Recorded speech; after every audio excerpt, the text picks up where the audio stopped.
Yeah. Double barrels coming at you on a Tuesday night. Some beer and baseball. Beer Baseball Blogcast is here again. The suds are flowing. And let's get to it. Right on. Thank you for joining, everyone. My name is Michael. I am from the Beer Baseball Blog. This is the adventures of craft beer and baseball. This is the Beer Baseball Blogcast, episode 69 for October. Boy, I'm already in October. I'm already thinking about Halloween. Actually, that's true. On my other channel, we're already talking about Halloween. Where every week is Halloween. That's right. But, that's when the playoffs are and all that stuff. But we're actually still in August 24th. Wherever you are watching us live today, please give us a like and a comment. Let us know that you're out there. And as always, we'd appreciate if you subscribe and turn on those notifications. Some housekeeping before we start. Thank you to Patreon super supporter Cowboy Jack Durango for his contribution to the Beer Baseball Blog on the power hitter level. I saw the Cowboy in the chat. Say hello to him. Thank you to our Patreon supporter Rachel Elnar for her contribution to the Beer Baseball Blog on the power hitter level as well. Thank you, Rachel. And thank you to Patreon supporter Scott Loss for his contribution on the cleanup hitter level. Check out his comics and merchandise at accidentalaliens.com. And I am happy to report we have a new Patreon supporter. It is If Sports Cards, Nikki and Ian. Thank you so much for your contribution on the leadoff hitter level. You can check out their YouTube channel of sports card, box breaks, pack openings, and mail days at If Sports Card. That's IF. So check them out. They've been super supporters since day one that we connected. So thank you so much. And we look forward to doing more stuff with If Sports Cards. If you would like to become a Patreon supporter of ours, and support the work that we do here every week, go to patreon.com/beer baseball. You can also support us by buying stickers, buttons, beer coasters on our Etsy page. Search Beer Baseball on Etsy.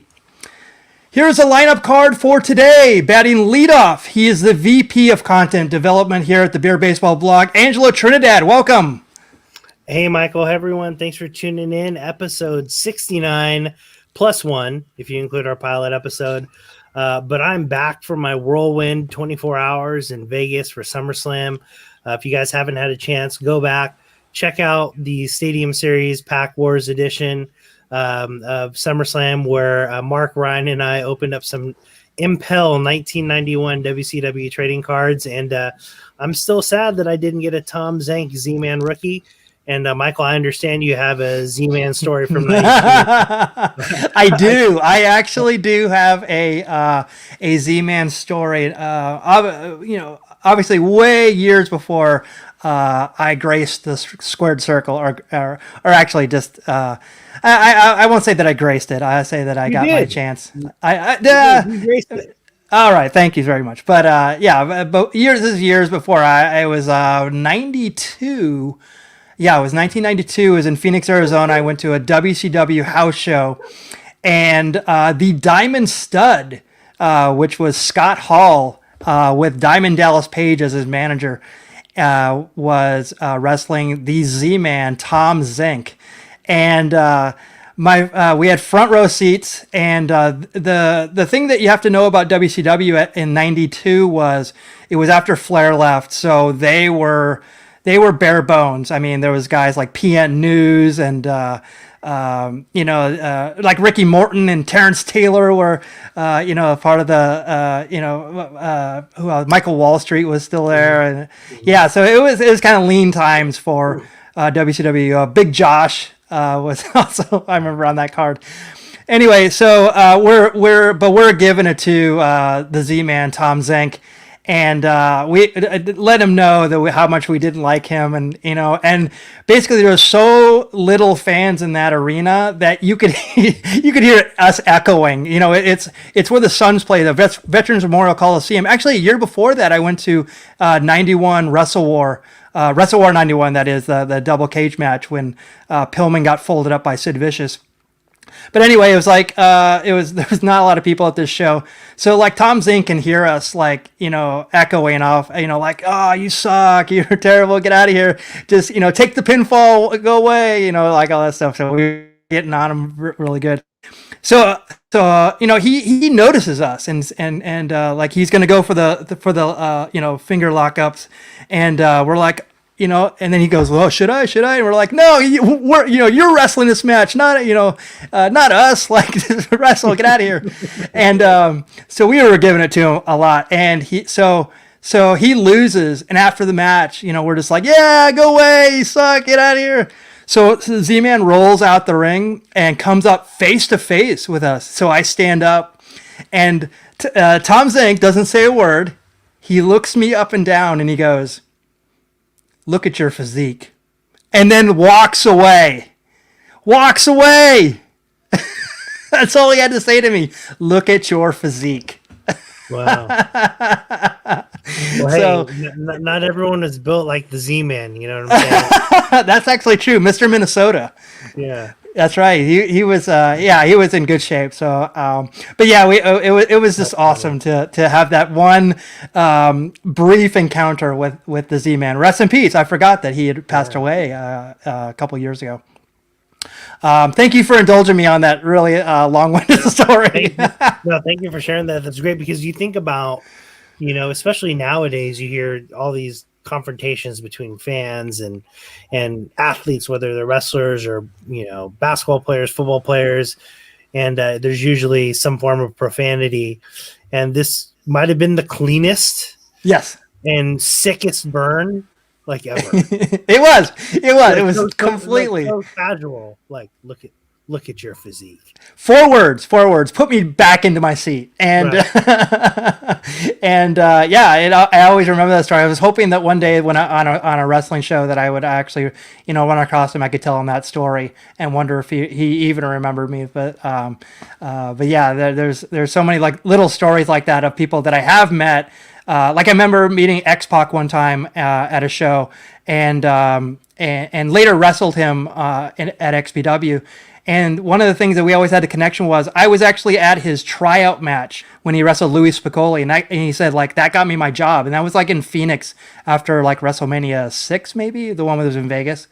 So like we had that little connection, so super cool. Anyway, that's wrestling, and we're here for craft beer and baseball. Kevin Lyon will be here in a few minutes, so I'm vamping while he gets here as well. But let's get into what we're drinking. So Angelo, Trinidad, I'm gonna let you go first. What are you drinking tonight? Yeah, so I'm really excited about this one tonight. So I've had the opportunity to try some beers from Coronado Brewing Company in the past, but when I made my local Trader Joe's run, saw Mango Farm Hazy IPA, I had to try it. So this one is a 6.8 ABV with no IBU listed. This is brewed with mango and lactose with mango flavoring added. It's described on the can there as juicy, tropical, fresh, cloudy, hoppy, and vibrant. So with that being said, cheers to the Tuesday Night Titans. Oh yeah, that's good. So yeah, I love Coronado. Yeah, so at first sip, I had the hazy last week from Mother Earth, which didn't contain lactose in it.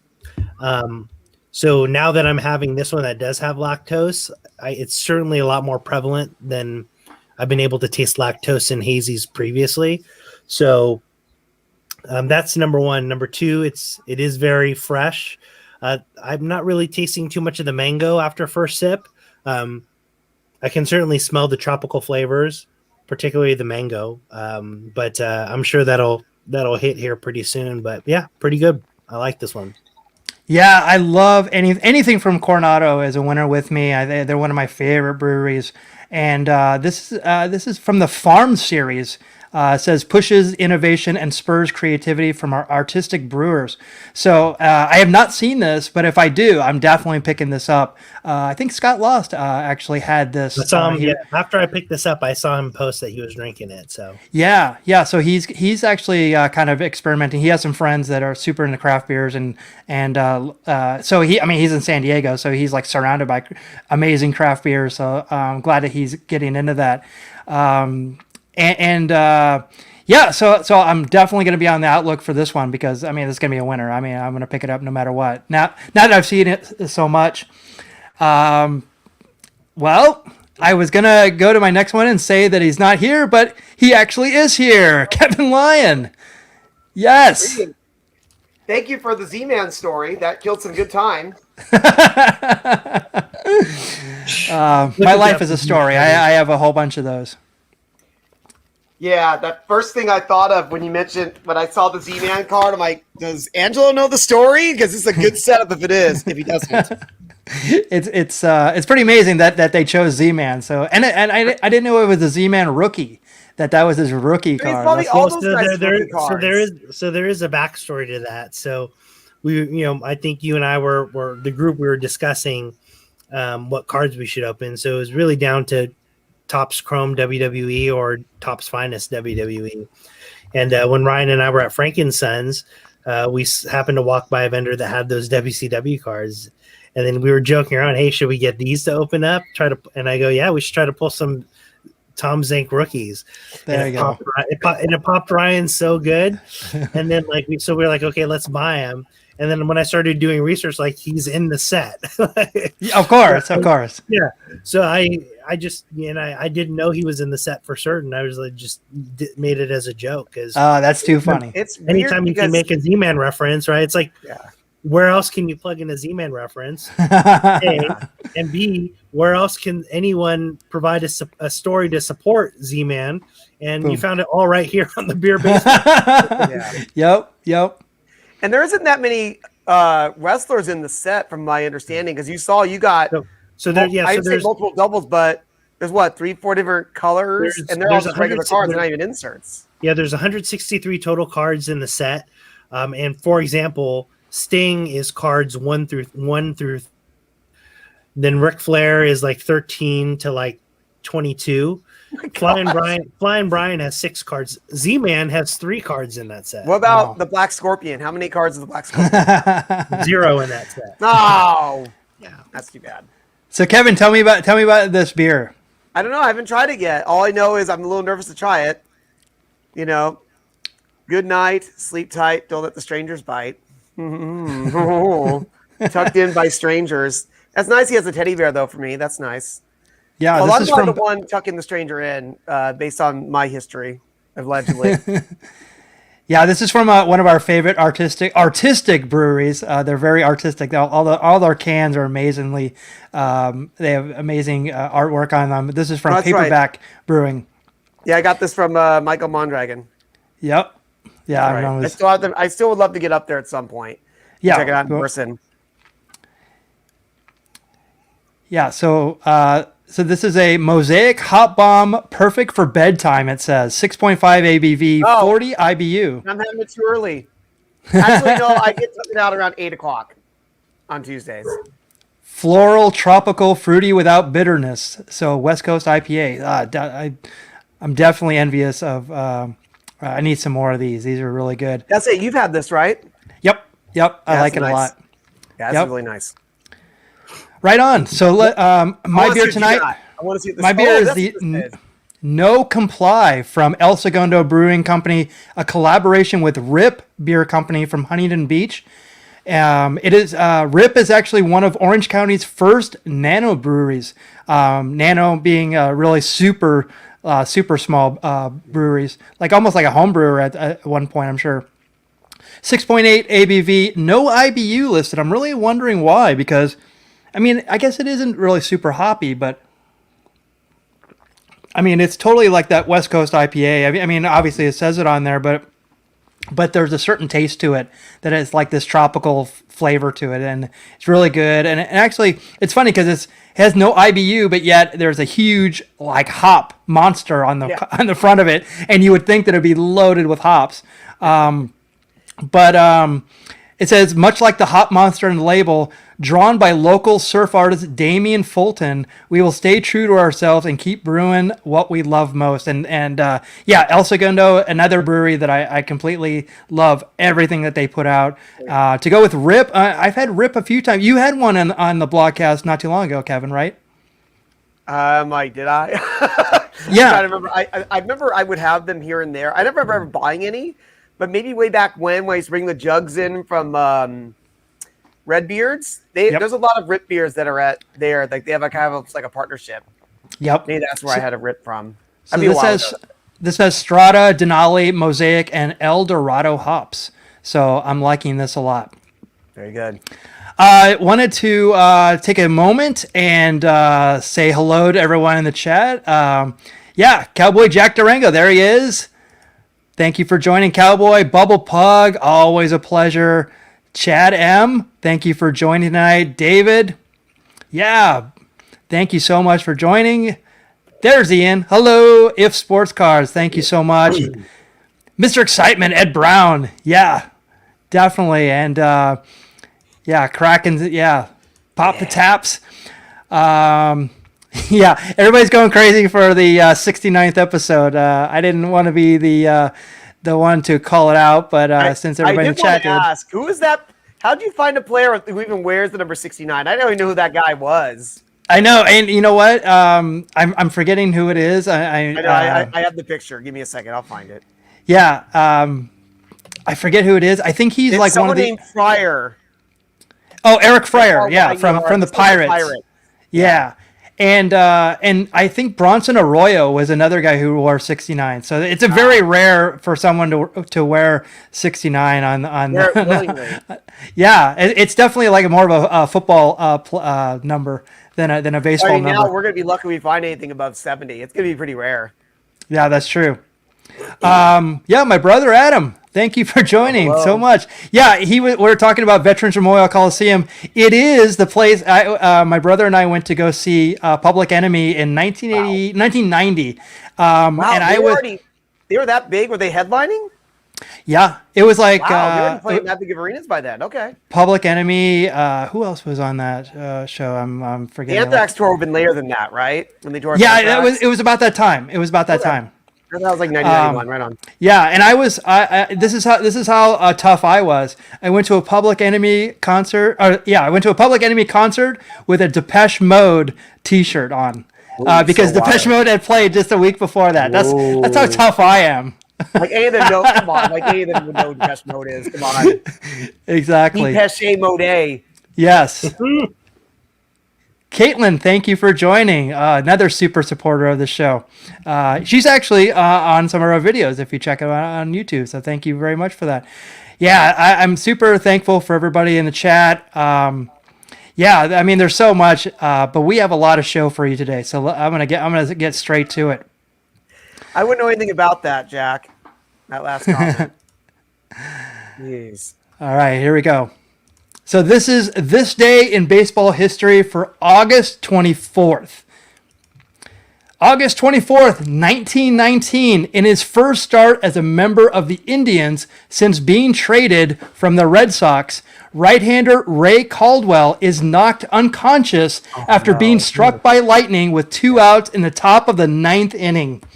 The 31-year-old freewheeling spitballer, who was unconscious for about 5 minutes, refuses to leave the game, needing just one more out for a complete game victory, and he records the final out for the 2-1 victory over Philadelphia at Cleveland's League Park. This is amazing, right? So he finishes the game after being hit by lightning. 17 days later, he pitched a no-hitter against the New York Yankees. Jeez. When you said the name, I'm like, I remember that name for something. Like, oh, that guy. Jeez. Oh my gosh. I would say being hit by lightning, that's a PED, right? Yeah. A performance enhancer. Ask Lee Trevino. Yes. Leo got struck twice by lightning. So lightning That's right. Just like the accidents happen twice, Michael Mondragon. That's right. August 24th, 1940, in Detroit, 12-1 blowout of the team, Red Sox outfielder Ted Williams pitches the last 2 innings of the first game of a doubleheader at Fenway Park. The splendid Splinter, who strikes out Rudy York on 3 pitches, allows only 1 run on 3 hits. Was never aware that Ted Williams pitched, actually was the position player in right now. I love getting those notifications that the position player is now randomly. pitching. It's not even like, because usually if a player in the position player pitches, it's like 13th inning, 15th inning, and you're not probably going to see much of that anymore with the way the extra inning setup is, unfortunately, because that's a fun thing about extra inning baseball. Because sometimes you're like, hey, right fielder, can you throw it 70? Yeah, all right, come on in. Yeah, and it's funny that a guy recently threw the slowest pitch ever recorded as a strike in Oakland. So I thought that was pretty cool. But yeah, we're actually seeing this a lot still, even though with the double headers, and they're in regular games, and it's really odd how if it's a 9-inning game, pretty much what blowouts I would assume if it's going to be in a 9-inning game. Yeah, or saving arms. I would imagine. Yeah, that's true. August 24th, 1941, during a doubleheader against the Cardinals, a ragtag group of 5, quote, musicians dubbed the Dodgers SymPhony by announcer Red Barber makes their Ebbets Field debut. This band, in which none of the members can read music, performs their zany antics at all evening and weekend games. And I vaguely remember seeing this when I was kind of like learning about the Brooklyn Dodgers. I mean, this was a long time ago, but I didn't really know the history of this. There's actually a really cool little 30-minute documentary on the Dodgers SymPhony band. Wow. Yeah, and it's actually I won't say they still go today, but I don't think they're the original members, but they still have a presence. Come on, this is 1941. That's true. I didn't think about it. I don't know. There's like a kid there. Yeah, I guess. Yeah. I think I'm the guy wearing our bums hat. That clearly looks like me in 1941. But I also thought too, it's like I remember when the World Baseball Classic, one of the cool things was a lot, and also Japanese and Korean baseball. And they have a lot of the bands playing in the stands and stuff like that. And I remember there being when they show the World Series highlights from that, they see all the people and they're really they're really getting into it, and the band was a part of it. I remember going to Fenway Park and that they have the kind of the bands outside and everything, just the sounds of the game that are super cool. And so I thought this was cool that this started on this day in 1941. What are they singing about? Pete Reiser and Pee Wee Reese. I don't know. right. Let's go, Pee Wee. Are they going to sing about inventions, Michael? That's right, the Mr. Show bit. Electric tie rack. I'm just wondering, it looks like none of them sing, though. It looks like they all just have specific instruments. Yeah. Okay. August 24th, 1945, after signing a contract with the Indians the day before for approximately $40,000, World War II veteran Bob Feller throws a 4-2 complete game victory over the Tigers in his first appearance since serving 44 months in the Navy. Wow. Rapid Robert, wearing his familiar uniform number 19, which had not been given to another Indians player in his nearly 4-year absence, faces 37 batters, striking out 12 while giving up 4 hits in the 2-hour and 17-minute Cleveland Stadium contest. Wow, can you imagine, I'm trying to think, like Max Scherzer, taking off 4 years and just coming back. That's crazy. And it's amazing, Hall of Famer, but I mean, my gosh, a guy like that, or we talked before, a guy like Ted Williams, if they had 3 extra seasons on their record, can you imagine? Jeez, And that's Feller, true. I gotta say, Feller is a gem of a man. He was back in the days of card shows, he's the nicest guy you would ever meet at a card show. No matter what you would bring him, random photo of a book or whatever, he'd tell you, oh, that's from, you take the time to tell you about what exactly he's signing. Like, oh, this picture is taken in so-and-so and so-and-so. Oh, so His cool. memory was incredible. And the fact that a guy like that would take time to talk to every single person for an autograph session was so kind, because definitely you didn't always get that. Yeah. I actually have Bob Feller to thank for being a better father. And it wasn't from, you met him in person. I never met him in person. Yeah. But I saw this one interview that he had one time. And he talked about, Bob Feller was talking about his father. And he said, like, his father wasn't very rich. But the one thing that he gave him as a kid was his time. And that's how he became such a good pitcher, is that he would throw, in the yard with his dad all the time and learn the mechanics of pitching and learn how to throw properly and everything. And I always remembered that. That was always something I kept in the back of my head, that, I don't have to have all the money in the world, but to be a good father, it's more about time than it is money. It obviously worked for him. I mean, if I remember, he started like in the major leagues, like 17 or 18 years old. Yeah. Yeah. Yep. And what was it? He's the Iowa, like he just came out of the cornfields into the major leagues. Yep. Yeah. August 24th, 1951, 10 years later, Dodger SymPhony, 1,000 fans behind the St. Louis Browns dugout using yes and no signs vote decisions made by the coaching staff. Owner's Bill Veck's idea appears to work as St. Louis beats the A's 5-3. Wow. Ned Garver picks up the win. This is so awesome. That is awesome. I still don't know how they get a consensus on here, but it works. You know what my favorite sign is? The one that says on. and the upside down yes. Yeah. It's so cool. I like that some people can't even hold up the sign right. Yes, of course. I see two on signs in there. That's like the Where's Waldo game. I see these two yes signs upside down. Good job, guys. That is, and I don't know. It's the thing I was thinking about this was, what is the yes and no? Is it like, do they pitch to them, or do they? Is like pitch outs? Like what is the question? Yeah, there's very rare decisions you can make in baseball that are either a yes or a no. Is it like swing at the next pitch? Yes. Yeah. You have to swing at it no matter what. And the next thing you know, then the pitcher knows, like, all right. Right. Yeah, I don't know how they quite did this, but it's pretty funny nonetheless. Should he run to third on this hit? Yes. Everyone's got to rush and grab their signs really quick. Yeah. Should we send the guy from second on a base hit? Third base coach got, wait, no. All right, go. That's too funny. That's too funny. August 24th, 1951, same day, after being demoted to the minor leagues 6 weeks ago, Mickey Mantle returns to the Yankee lineup, going 1 for 4 with a first inning single off early win in the team's 2-0 victory in Cleveland. The game will mark the first time the future Hall of Famer will wear the iconic number 7 on the back of his uniform. His original number 6 was given away during his absence to infielder Bobby Brown. Wow. Who had worn the numeral in the previous season. Good to go solo. Been on the mic for a long time. Guaranteed to bust a stupid rhyme. Bobby Brown. For that's not the right Bobby Brown though. Sorry. I had to get that out of my head. All right. Yeah. So I wasn't even aware that Mickey Mantle was demoted at one time. That's actually was news to me as well.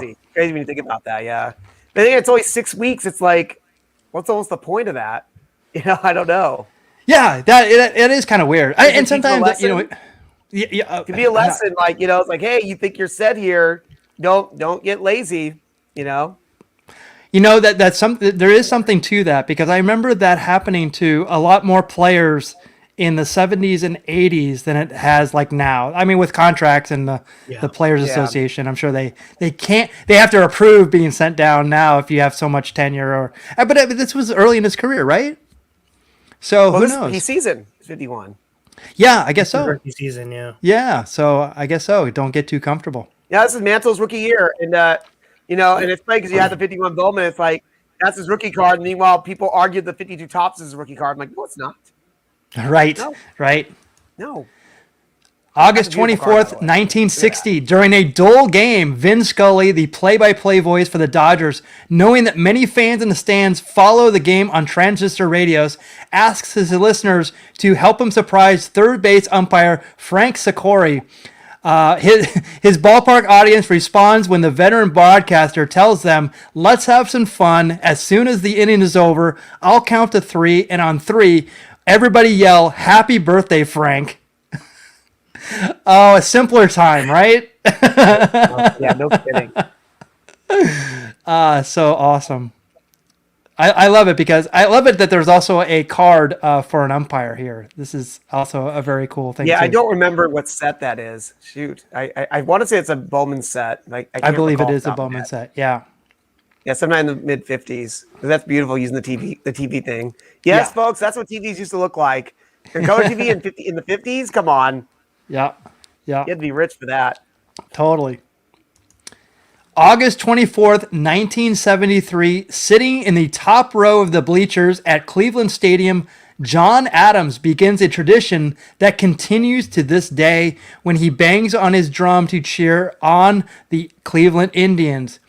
In 2011, the team paid tribute to the fan favorite in a pregame ceremony commemorating his 3,000th game that included Adams taking a ceremonial first pitch and swing with his drum at a pitch thrown by 1980 AL Rookie of the Year, Super Joe Charbonneau. Wow. I love this story. I love this story so much because, and that, again, another sound of the game that we're honoring here. And if you're not familiar with Super Joe Charbonneau, he had, it actually wasn't even a stellar season. I think he batted 270 or something like that, if I'm not mistaken, during 1980. But he was such a phenom. They thought this would be the equivalent of Mike Trout for the Indians. They didn't have anybody like this at the time, young blood for the Indians. But he fizzled out pretty quickly, actually. Yeah. And obviously he had this gentleman, Mr. Adams. He was a big influence, obviously, in Indians because they went to the point of where they made their own version of it for the Major League movies. They would have their own guy dressed as a Native American playing drums in right field. I want to say in the movie. Oh, right, yeah. They were taking his idea and just took liberties with it. Yeah, and in Major League, they're not in Municipal Stadium. They're actually in County Stadium in Milwaukee. I know. Kayfabe. Kayfabe, sorry. That's the reason why Euchre's there. I'm sure that's right. Hey, I'm glad to have Euchre in that movie. Let's just say it's Cleveland. Yeah, we'll take the swap. Exactly. Yep. So I actually did the research, and actually, unfortunately, John Adams says he's determined to fill Progressive Field with the sound of his bass drum before the curtain drops in the 2021 season. He's actually in a rehabilitation facility recovering from a triple bypass surgery. Wow. Yeah. So I guess that last December he was having some health troubles and wasn't able to make it this year. But it was interesting that this is still going. This is a really awesome tradition. But I'm wondering if this will continue with the Guardians moniker changing. Yeah, so very, very interesting. I'm sure he's a fixture, so it should all carry over. Yeah. August 24th, 1976, at Tiger Stadium, Bill Freehan hits his 200th and final home run in a 12-7 loss to the White Sox. The Detroit catcher will finish his career with 100 homers hit at home, with the other 100 homers hit on the road. That's awesome. I love stats like that. I love stats like that. Unusual. That's pretty unusual for that. Wow. Very unusual. And the reason why I bring up, I was happy to see that Bill Freehan was actually this day in baseball. Unfortunately, he passed away on August 19th, 2021. Oh, I didn't even hear that. I totally missed that. Oh, wow. Yeah. We usually do our rest in peace at the end of the show to honor the baseball veterans that have passed away. But I have to do this a little bit earlier. Wow. I totally missed that. And he was, I can't say he was always an all-star because he, unfortunately, in the mid 70s, he was dealing with Carlton Fisk and Thurman Munson. He was definitely top 5 catchers in the American League, at least, if not all of baseball. So Kevin, I'm very glad you brought that up. He is an 11-time All-Star. Wow. 64 through 73 and 1975. Oh, that's why. Okay. Yep. All right. Until Fisk and that's right. In months that came up. Yeah, there you go. Yep. Wow. Yeah. So Gene Tennis. In the 60s. Yeah. He was on the 68 Tigers that beat the Cardinals. 5-time Gold Glove award winner. 262 batting average, 200 home runs, as we said, 758 runs batted in. Boy, honorable career. Really good. Yep. Well, and even to play 12, 13 years as the catcher, that's not an easy task, to say the least, Yes, absolutely. And the equipment wasn't what it is now. Oh my God. No kidding. Yeah, I remember when I was catching in Little League, like they had when you squatted down, they didn't have those top knee protectors on there, and I see those all the time in the baseball cards. Like if we look back at this, I guess they did have that. So this is in the early 70s, but they didn't trickle down. 73 card. Yeah, so they 73. But you see those ones that Yogi Berra wearing. It's when you squat down, you have the top of your knees. If you get hit, you're done. I've had that happen before. August 24th, 1983, Orioles left-hander Tippy Martinez picks off 3 runners in the 10th inning when the Blue Jays base runners take long leads, trying to take advantage of emergency catcher Len Sakata, an infielder pressed into service behind the plate. The converted catcher gets his revenge when he hits a 3-run homer in the bottom of the inning, winning the game 7-4. Nice. I love this one. We actually talked about this on a very early blogcast. Picking off 3 runners in the top of the inning and then winning it in the bottom. That's so awesome. Good old Tippy. Love it. Tippy. Tippy. All right. So I'm gonna play this right now. This is awesome that this happened on this day. All right. Hawk Harrelson on the call. August 24th, 2006. Sean Casey probably becomes the first player in baseball history to ground out to left field. The unique 5-7-3 play is the result of the batter starting to head back to the dugout, believing he was robbed of a hit, when actually it glanced off White Sox third baseman Joe Creedy's glove, reaching left fielder Pablo Ozuna, whose throw to first base just beats the runner to the bag. He has not lived this down to this day.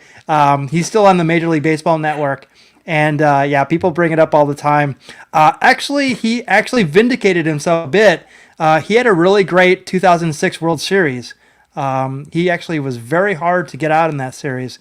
But that is one. He's always a good, consistent hitter. That's right. Like one of those consistent, around 290, 300 level, I want to say. Mm-hmm. I remember correctly, yeah. Yeah, he was a really good hitter. Obviously not a great runner. There was actually one time, I think he ended his career with the Indians, and there was an interview where he said, a similar thing where, he hit one in Fenway Park, off the top of the wall, in deep center field, and got thrown out at second. And as he's going back in, the manager, Terry Francona, says to him, do you have polio? I'm just like, oh my God, polio. Holy cow. What? Wow. I mean, he wasn't talking to me, was he? Can you imagine saying that to someone nowadays? Imagine. I can imagine that, Michael. That's happened to me back in the 40s. Come on, hurry up, Kevin. Wow. Come on, hurry up. Wow. Talk about getting canceled. What? In the 1940s? Not what Come on. August 24th, 2007. We'll end with this. This is Padres starter Greg Maddox. He becomes the first pitcher to win 10 games in 20 consecutive seasons when he tosses 7 solid innings in the team's 14-3 rout of Philadelphia at Citizens Bank Park. During the streak, the right-hander compiled a 339 and 196 record, with 196 of those victories earned while hurling for the Atlanta Braves. Wow. I mean, like, he's not even talked about as like this super dominant pitcher. Like, he's nuts. Like 339 victories. That's crazy. But how many pitchers have a game named after them? Like, I don't even know what it all means, but I've seen it lately where two guys pitched to Maddox. Right. And someone did it recently, right? Yeah, and I don't even remember what it all entailed, but I'm like, to be able to have a game named after you, that's something. So basically, do you say 20 straight years he had 10 wins? 20 straight years. And he's the only pitcher ever? I don't know about the only pitcher ever. I have to believe. Like, who else could do that? Well, I mean, like, I figured like a Cy Young or a Warren Spahn or something. Right, like turn of the century guys. Right. Wins. That's the only thing I could think of. So, a Maddox is a complete game with under 100 pitches. There you go. There you go. Yeah, and I think his was like 90 something. Right, 90 something. It was like even under 2 hours that game. It was like the first game of like a doubleheader or something like that. Jeez. It's crazy. Greg Maddox actually has a very awesome line that I use all the time. He was pitching in this game. He was actually pitching for the Padres at the time, right at the end of his career, and they had him mic'd up, and he threw this ball, and it was obviously a strike. Didn't get called for a strike. So between batters. He kind of walked to the umpire to get the new ball. He goes, hey, like, could you call, like, basically saying, could you call like the close strikes because I can't throw 4 strikes. which is an awesome way of saying, like, you know, he can only throw 3 strikes at the end of his career. He can't throw 4 strikes anymore. Which is it was so well worded, and I really have grown to love him. The Professor is his nickname, by the way, because he always said he was very 80s. He had those kind of those glasses that were like Rick Moranis in Honey, I Shrunk the Kids. He would wear those kind of glasses. Yeah, no kidding. All right, so that is this day in baseball history. Thank you so much. A little extended because there was some extra action. Right. There's some fun stuff in there. Good stuff in there. Sean Casey, you know, we should have. I wish we could have a race between Sean Casey and Albert Pujols. Oh my God, we should put us in there too. I think it would be a really. Okay. Yeah, sure. It would not be like the freeze. It would. I know. Hey, that was a shame too yesterday. All right, so let's get into baseball card sharks. This has slowly become a very popular game. Everybody's really liking baseball card sharks. Hero of the standings. I am actually at 500, but Angelo working up his way up the food chart. Hot. The food chain, as it were. Yeah, he's super hot. 2-0 in his last. Yeah, we winning the last 2. Kevin's on the slide finally. We're going to get some more guests in here. This has been a fun game. Everybody's really enjoyed their time with baseball card sharks. Here are the baseball card sharks rules. We're going to draw 11 cards. You're going to have 3 on your bench. And then we start in the bottom. We work our way across. We have stipulations, which we will mandate, and we will tell you in just a second. You work your way to the top. Whoever gets the farthest wins. If we all get through it, we have a tiebreaker. And we will do that. Let me do this real quickly. Just bear with me for just a second. I'm ready to see the wheel. I'm ready to see what's on the wheel today. Yeah. And we've added a couple of things to the wheel. Actually, our Alan and Ginter from last week. I'm sorry, not Gypsy Queen from last week, but we also added Alan and Ginter 2021. So that's good. So I'm going to remove that. I'm going to share the screen. Let's see. Just don't spin ERA, please. That's all I ask. Oh, you don't want the ERA? Worst category. No. All right. Here we go. Let me do this really quickly.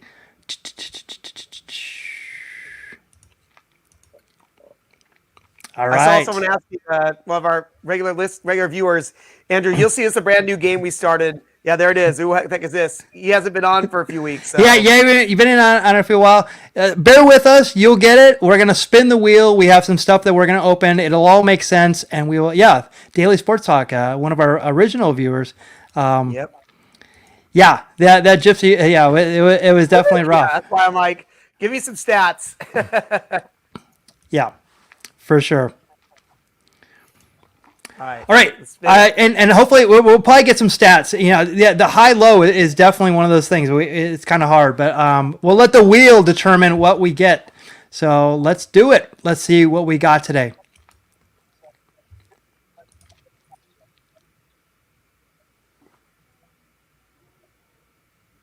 Yeah. 89 Bowman. All right. Position players, home runs. Okay. 1989 and Bowman. I believe we did 89 Bowman recently. We got this from Mr. Excitement. These are his cards. Yep. That he gifted to us. So let me move this over. All right. So here we go. So we have. Who's up first? 1989 Bowman. Well, let's let Angelo. He's got the hot hand. So we're going not pitchers. We're going position players.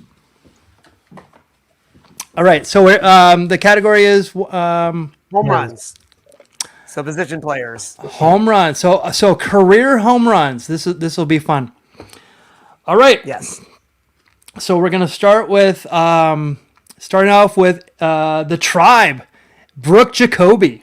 Brooke Jacoby. Yep. This is he actually is probably better. Naming the player. It is probably better known for being on the Pirates, but he was a Cardinal at the end. This is Tony Pena. Yep. Was he on the Red Sox as well? I believe he was. I believe he might have been. I think he was. This is interesting. This is a very underrated Padres player, but here on the Giants, Terry Kennedy. Kennedy. Let's see here. Oh, I'm not sure. Let's see if you guys know who this is. Any guess? Larry Sheets? Nicely done, Larry Sheets. Come on. I was like 14. This is like I said. I probably bought packs of back in the day. I mean that one I know for sure. Yeah. Yeah. Angelo. Kevin McReynolds. Former Padre as well. Yep.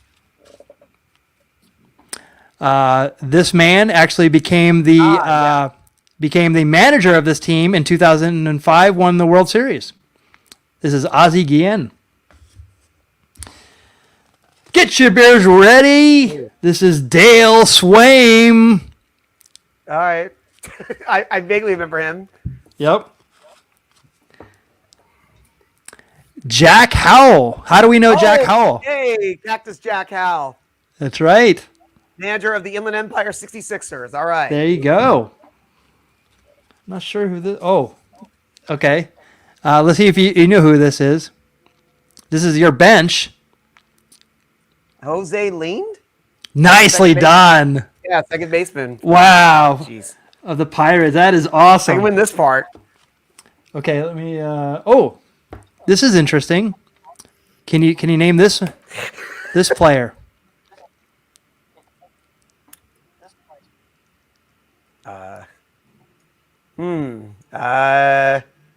I think you actually stumped me on this one, and you can't really. Yeah, this one's a little hard, but you'll know who he is. Sandy Alomar Jr. Oh wow. Oh, I couldn't even recognize him by that. Okay. And to round out your bench, Angelo, is Donnie Baseball, the current manager of the Florida Marlins. No, the Miami Marlins. This is Don Mattingly. Some great cards in here. All right. So we're going to start with Brooke Jacoby. Let's see how many career home runs he has. Let's see. Home runs, career. He has 85.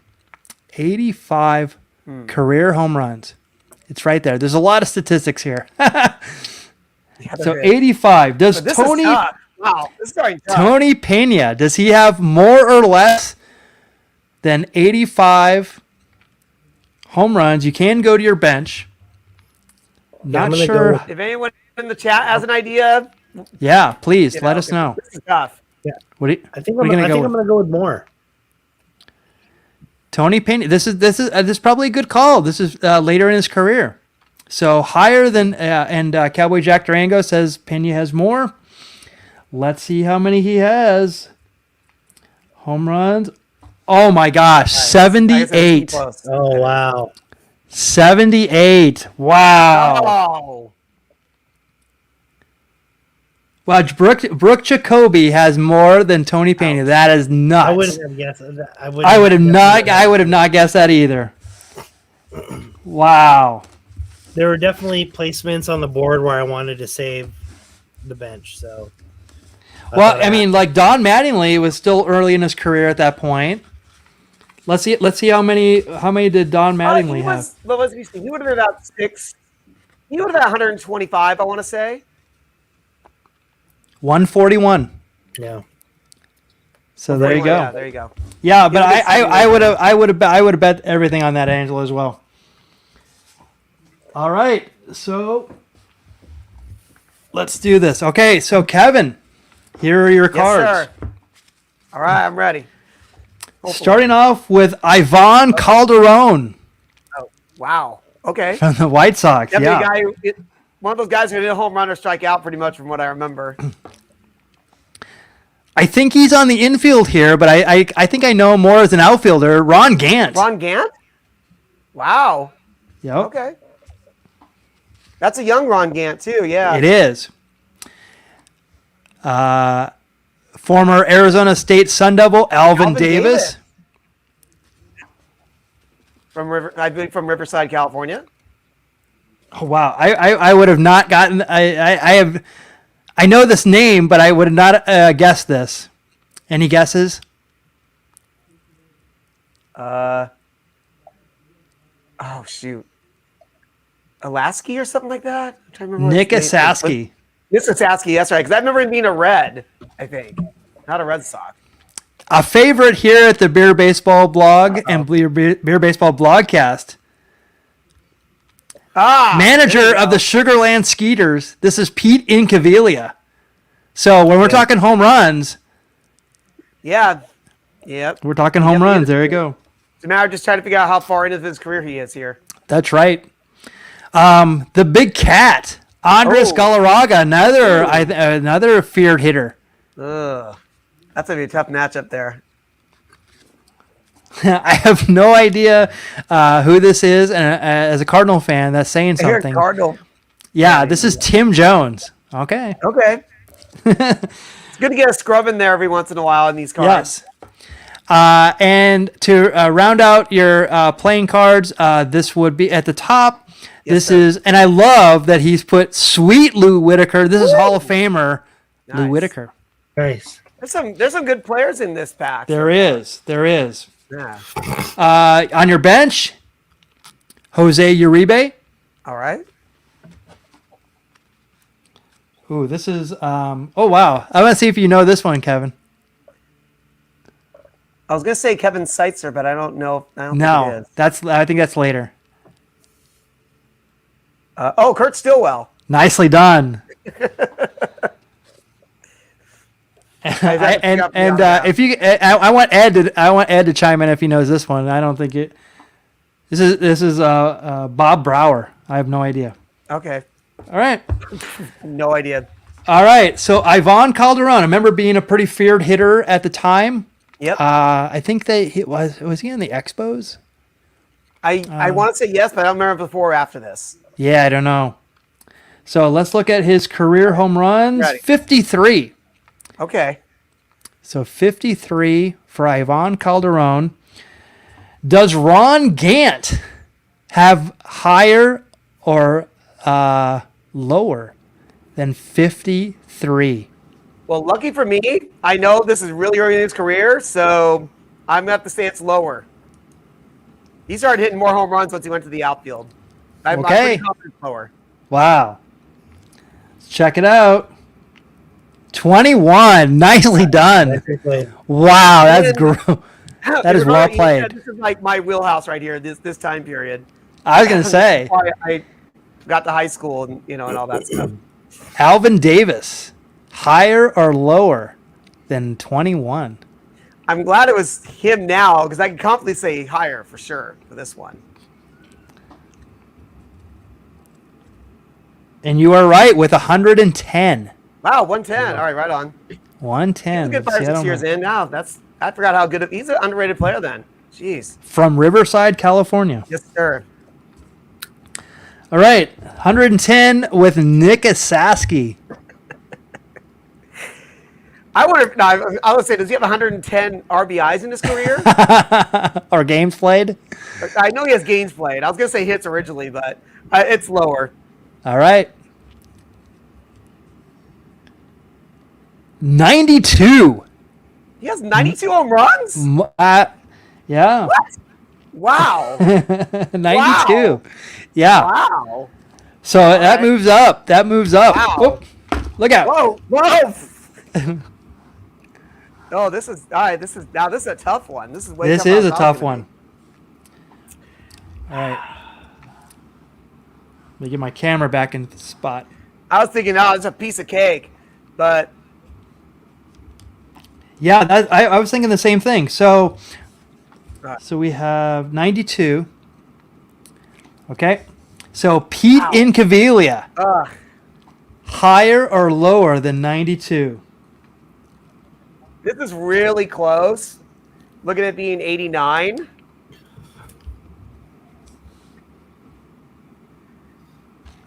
So I'm gonna swap out for Uribe. Jose Uribe. Yeah. There you go. Jose Uribe, 14. Nicely done. All right. Good. 14. Because I don't know for sure, but I'm guessing. Well, Pete's higher, but I don't think he was at. I don't think he was at 92 yet. It was really close though. What do you got for Incaviglia here? I was going higher than 14. Pete Incaviglia, actually lower than I thought. 79. That's why I was like wasn't too sure on that because he's only about 3-4 years in. All right. 79. Now we go to the most here. Because this is a really tough one too. So who do I have left? I have Mr. Brown. Yeah, Kurt Stillwell and Bobby Brown on the board. I was trying to see what my future matchups are here. Oh, I Tim see. Brown and whoever's on the Tim Jones and Sweet Lou Whitaker. Okay. All right. So let's go to Brower. Let's swap out Pete Incaviglia for Mr. Brower. Nicely I'll feel a lot better about this. 15. 15. All right, good call. All right, now I can go higher with Galarraga. I don't think he had more than Incaviglia, but I think it was really close. Yeah, I'll be interested to see how many he has. Oh, 54. Okay, I would have been right, but I didn't want to take a chance on that. I did not expect that because I know he hit like 200 home runs. Yeah, I just didn't know how long he'd been playing. All right, I feel pretty good from here. So 54, and then we have Tim Jones. I never even heard of this guy, so I doubt he has more than 54 home runs. All right. So you say lower? Oh, lower. Yes, sir. Surprise me. 0. Yeah! Wow. All right. Wow. So higher or lower than 0? He at least had a infield, an inside the park home run, right? Hey, that could have been after this card was produced. That's very true. Higher for sure. He has some here and there. Like 121. 121, right on. Yeah, right. Kevin runs the gauntlet. Nicely played. That was excellent. That was fun. Good time. All about strategy. It is. All right, so here are my cards. Dylan Elmar. Yeah, there you go. Yeah, we saw Sandy earlier. Now we got Roberto. Right on. Roberto. That might be a rookie card. It might be. Oh, Barry Larkin. Barry Larkin. Nicely done. This is tough already. Oh, Tino Martinez. Whoa. Hall of Famer Tino Martinez. Starting hot here. Oh, you probably know him more as a Tiger. Here already. You probably know him more as a Tiger. Yeah, that's Daryl Evans. Daryl Evans, nice. Very good. I can't look on the back. I'm not sure who this is. What is it? I think it's Tim Gardner. I think Gardner. I think you might be right. Well, it says Pat something. I don't know I think it's Pat Sheridan. Pat Sheridan. Okay, yeah. I remember him. All right. Oh, this is you probably know him more as a Met. Oh yeah, for sure. Wally Ed Brown Backman. will be able to know this one. Yep. Wally Backman, very good. Jim Presley. Yeah. Yep. Oh, probably know him. Actually, he won a World Series with the Dodgers in '88. And on the Orioles. With the Orioles, and that's Rick Dempsey on my bench. Oh, there you go. Wow. I remember Clark. being on the Cardinals. On the Padres or the Cardinals? I remember. Sorry, I remember more as being a Cardinal. Sorry, my bad. Totally. And then, George Bell. Wow, you got some. You actually got some. You got a tough board here. I got some heavy hitters in here. You got a tough board here. Good luck. I do. Ugh. Yes. All right, so here we go. This is Roberto Alomar with it probably is 9 home runs. So that's thankful for mine. And Larkin's pretty young too at this point. So he is, but I'm gonna go higher with Barry Larkin. Hopefully everybody agrees with me. I don't know. 27. Woo! All right. 27. Good. That was lucky. Before Roberto, then very good. Ooh, this is gonna be tough. So Tino Martinez. I'm not sure when. This is tough too. Tino's pretty early on.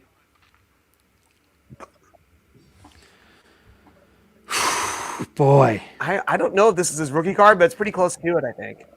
Okay, so what I'm going to do is I'm actually going to swap out Barry Larkin. I'm going to swap out Jack Clark for Barry Larkin.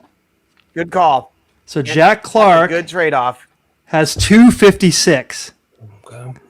Okay. There you go. Very good. So Tino Martinez looks very young here, so I'm going to go lower. Good call. I'm just curious So he hasn't even played yet. He does not have anything. So I'm going to going to the first card here. So this is the anomaly of this one. So they don't have anything. So I'm gonna pull the first one off the top. I'm not even sure. This might be Steve Buechele, I think. I think you're right. Right. Steve Buechele. So Steve Buechele will definitely be lower than 256. 53, actually more than I expected. All right. Daryl Evans will definitely, he was playing with all those Tiger teams. Now he's on the Braves. I wasn't even aware he was at the Braves, or even played to the 90s, right? So I'm definitely going to say higher. He has like 350 to 400 probably at this point. Yeah. So I'm going to definitely say higher. Yeah, 403. Wow. 403. Wow. Yeah, 403. Wow. Yeah, way more home runs than I expected. Yeah, he was a great player. He was pretty underrated. He was pretty underrated for just dropping the bombs as a friend of the show. That's right. Dropping bombs on him. That's right. So 403. I will definitely go lower. Are you sure? Yeah, I'm gonna have to. He looks very out of place. Actually, 71 for Tim Laudner. That's a surprise. Okay. Tim Laudner. I said Gardner. Okay. All right. Yeah, 71. That's pretty good, though. It is. And now, Pat Sheridan. 71. Okay, so I'm actually going to go to my bench again. Wow. Who do I choose here? I might have a tough decision here. So I'm going to go to my bench, and I'm going to go with George Bell. And I'm going to switch out George Bell for Tim Laudner. So my new number is 153. Good call. I was going to say, if I was going to switch out, I'd switch out for George Bell. Very good. 153. Definitely going to go lower on the Pat Sheridan. 41. There you go. 41. Yeah, that was a tough call against Laudner. Yeah. So I have Wally Backman. I don't remember him being. I don't remember him being much of a home run hitter. I know. Oh gosh. Wow. But this is tough. You did play a number of years though. 41. And you got Dempsey on the bench. And who do you have up top? I do. And Jim Presley. Jim Presley. That's even hard. But it seems like his early years. So I'm gonna switch out Pat Sheridan for Rick Dempsey. Might as well. Yeah. My new number isn't better. It's like 86. Oh, it's a little better. 86, but still a little bit better. I'm gonna go lower on the Wally Backman. Lower than 86. Oh, 7. Wow. 7 or 8 a season. But this one's tough. Jim Presley, I remember being a good hitter, but I think he's young in his career. Nah, come on, you got this. Really? Come on. You're questioning if he hit more than 7 home runs in his career? Come on. I'm gonna go lower, but I don't feel good about it. I can't believe you went lower. I can't believe you did that. 103. I was like, I can't believe. I thought you were kidding. I'm like, you're kidding, right? You're gonna go lower. I'm like, what? I thought this may have been his rookie year. He's actually been playing for a while. Like the mid 80s. There you go. Yeah. Wow. So I blew it on the last one. Kevin Lyon takes it. Thanks for handing that to me. I did. I totally. Wow. Talk about. I'm like 7. Come on. I got thrown out from left field. Yeah, great callback. Wow. On Mondragon. I blew that. Yeah. I blew it. I thought. I did not know. I definitely should have got that one. Oh. Well, what am I complaining? I'll take the victory. That's awesome. Yeah. I should have definitely not. And now Jim Presley is going to be on my mind forever now. Yeah, we could have had extra inning baseball, but I'm like Yasiel Puig. I run the bat. I'm exciting, but I run the bases really haphazardly. I run into triple plays. At least he runs. That's true. That's very true. All right, so let's end it out with baseball trivia. Boy, I don't know. There's a baseballism for this. Wow. You blew it. Yeah, I blew the save. I actually Mondragoned it. Yeah, exactly. Yep. Let me stop this screen. Let me kick that. Yep. And I'm going to share this one. Oh. Let's see here. Oh, here we go. I'm going to remove this one. Stop screen. There we go. Thank you for bearing with me. Let's do this. I'm going to share this screen. Well, you're probably a little thrown off after your. Oh, I'm still reeling. Let's see what Bob Costas once said over the radio after the Spirit of St. Louis blew a basketball game. Don't say what he said on the radio. What did he say? I can't say it on the air. Well, can you paraphrase? He said, "Well, let's hope that they don't pull a repeat of our last week's." How can I paraphrase? BJ? Oh my God! He said that over the air. Oh, that's right. Yes. That's a famous young Bob Costas story. That's funny. Over the air. They're like, oh. No. If you're a basketball fan, look up Loose Balls, History of the ABA. A fantastic book. Yep. All right, so let's agree with me on that. Yes. He's out there. Absolutely. But we're talking about baseball trivia. What do you got for us? We're talking about baseball trivia. Let's get some baseball trivia in here. So let's test your knowledge. Please no Googling, although this one would be hard to Google because you'd have to do a lot of research on this one. So let's go to it. What player has 500 home runs and the highest career batting average? Now, I did this one because of Miguel Cabrera hitting his 500th home run. But who has the highest career batting average among 500 home run players? Your guesses are Ted Williams, Babe Ruth, Manny Ramirez, or Jimmy Fox.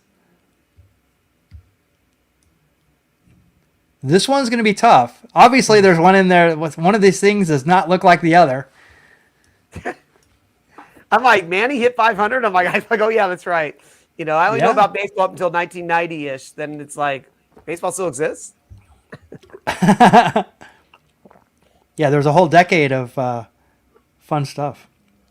Actually, it was only 9 years. Yeah. Okay. Oh God. Yeah. I mean, there was one when you read the question. It was an instant answer for me, and he's up there. So at least I'm pretty sure I have a very solid answer here. I don't know if I'm ready to say it unless Angelo wants to take a guess first. Yeah, I'm definitely with you on that one, Kevin. One kind of popped up in my mind right away. It may or may not be the right one, but one name did pop up on there. But to Michael's point, one of these does not look like the other, which makes me second guess that also. But I'll stick to my gut and go with Chad M and Andrew and go Ted Williams. I figure it's got to be Ted Williams. Yeah. You know, I'm like, there's no way Manny Ramirez is at a better career batting average than Ted Williams. Jimmy Fox is the only one I could be like, possibly. If it's not Ted Williams, it's Jimmy Fox. I'm going to stick with Ted Williams. Jimmy, I don't give a fox. All right. Not Jamie Foxx. No. Not Samantha Fox? Oh, no, wait. I would love it if it was Samantha Fox. Hey, naughty girls need love too. I know. That's the name of the song. Don't cancel me. That's please. The name of the song. All right? Jeez. Yep.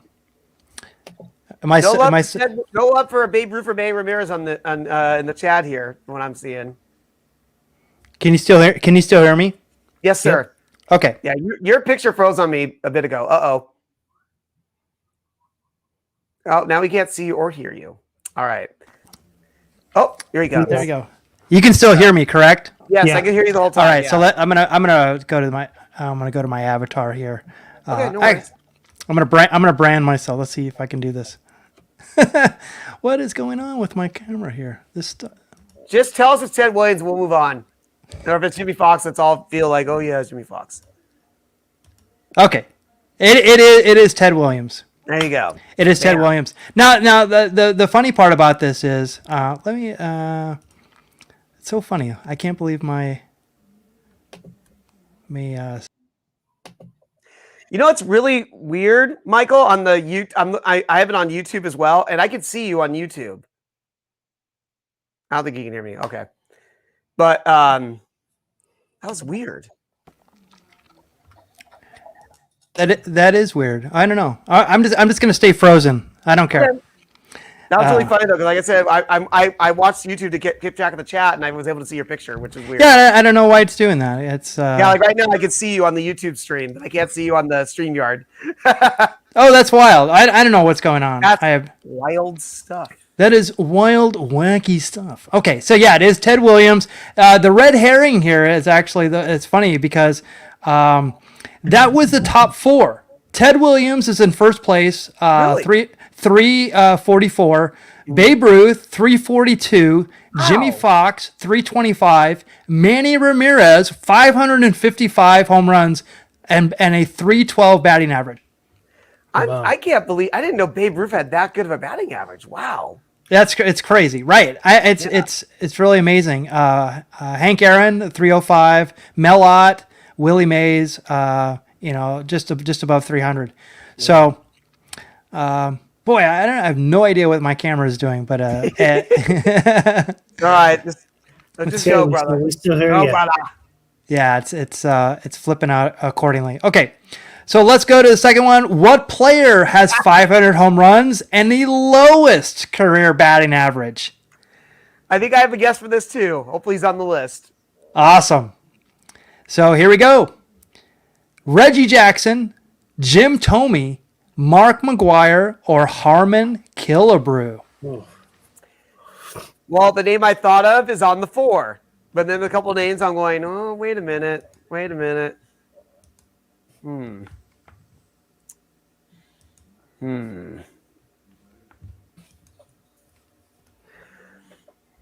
I hate to say it because he's a friend of the show and he's Mr. October. But I was leaning towards Reggie to begin with because I think he still might be the all-time strikeouts for a batter, if I remember right. I know he's had that record. Oh, right. I don't know if he still has it, but he had it for a long time. So that would not mean a great batting average. Yeah. So I'm going red. I think everybody's doubling down on Jim Thome here. I think that's a red herring. Interesting. Yeah, Bubble Pug going with Mr. October. Chad M going with Z-Man. Not on the list, but it should be. Yeah, I'm going to have to agree with Kevin here and go with Reggie Jackson. Chad is very heavy on Jim Thome, but I'll go with. I don't know. I think his batting average is better than that. Mark McGwire was the one that threw me off. I was thinking about him too, but I'm still going to stick with Reggie. All right, I'm going to let everybody get their last guesses in here. Either Thome or Reggie from everybody. From what I'm seeing, I don't know on your end. Yep. All right, so let's do it. It is Harman Killebrew with a 256 average. Wow. Yeah. So Harman Killebrew, 256. Reggie Jackson, 262. So you guys were right on that one. Mark McGwire, 263. Jim Thome, 276. This surprised me. Was Willie McCovey had 270. Wow. Eddie Matthews, 271. Sammy Sosa, 273, and Ernie Banks, 274. Wow. Yeah, well, I didn't expect that from Killebrew. Wow. Yeah. Again, he came up in that era where back until maybe the 90s, if you had 500 home runs, that means no matter what, you're a Hall of Famer. So, I guess batting average didn't really matter. He had I don't remember what his number was, but he obviously had over 500, but geez. Yeah. And that's not very impressive, but 500 home runs, what can you do, Yeah. Dave Kingman. Would Dave Kingman, if he would have 500 home runs, his batting average is around Oh my God. It's like the Mendoza line for that guy. Yeah. Right. But that's fun. Thank you for a nice twist on us there. Yeah. It was fun because I actually saw this on the Major League Baseball Network. They were talking. This was their trivia question, so I definitely want to delve into it a little bit more. Miguel Cabrera, he's 28th on the list of home runs, 500 home runs, a surprising 311 career batting average. Wow. Oh yeah, that's got to be up there then, right on. Yeah, so he's awesome. All right, so I'm frozen. Let it go. But that is the show that we had for you. You're just frozen for Angelo and I, unfortunately. Oh, really? It's still, don't worry. I can see, really. Oh, I don't know what's going on. It's so funny. This thing is like glitching out on my side. It's all wonky. So okay. Live, pal. Let's just finish up. Take it home, brother. There you go. Take it home. Take it home. If this is a show we had for you this week. Thank you again. I mean, we have done this 70 straight weeks, all because of you. Thank you for watching. Thank you for caring about this. We love it. We can't wait to do, I don't know, 1,000 more, 2,000 more. Kevin, you're gonna have to live. You're gonna have to actually start eating better. 1,000 days? 1,000 minutes? Oh my goodness. If you would like to become a Patreon supporter, check out our Patreon, patreon.com/Beer Baseball. We have an Etsy page. Check that out. And this is where you can find us on all the socials, Twitter, Facebook, Instagram, YouTube, and Twitch. Thank you again to everybody out there. We definitely, and thank you. We're glad to have you back. What do you think about that? Cowboy Jack Durango. Ian, thank you so much. Definitely looking forward to collaborating. Thank you, Bubble Pug. Kevin, Angelo, did you guys have anything that you want to promote? All right, for myself, as I say it every week, everyone needs some humor in their life. And I'm sure Jackie the Joke Man Martling was just in Vegas. I'm sure Angelo got to see him live. So I'm waiting for that live report. But, if you need to hear some jokes, call Jackie the Joke Man Martling's hotline at 516-922-WINE. If you want some good humor in your life. Otherwise, support your local brewery or support your local minor league team. If you don't have a team by you, just look up your favorite major league team. Find a cool team name. Like for the Angels, they have, the Rocket City Trash Pandas. Find something fun like that. You get some good merch. Let's keep them alive. What do you got, Angelo? Michael, Kevin, thank you guys for being the best co-hosts each and every Tuesday night for 70 weeks straight. Thank you guys for tuning in each and every week for 70 weeks straight. As Michael said, we wouldn't be doing this if it wasn't for you guys. So thank you guys for tuning in. Please go visit our YouTube page for all our video content, including Beer and Break with myself premiering each and every Saturday morning at 9 a.m. This Saturday, we got a treat for you guys, which is my absolute favorite baseball release of each and every year, and that's 2021 Topps Chrome Baseball. And like I mentioned at the top of the show, go back to check out our Pack War Stadium series at Allegiant Stadium from WWE SummerSlam.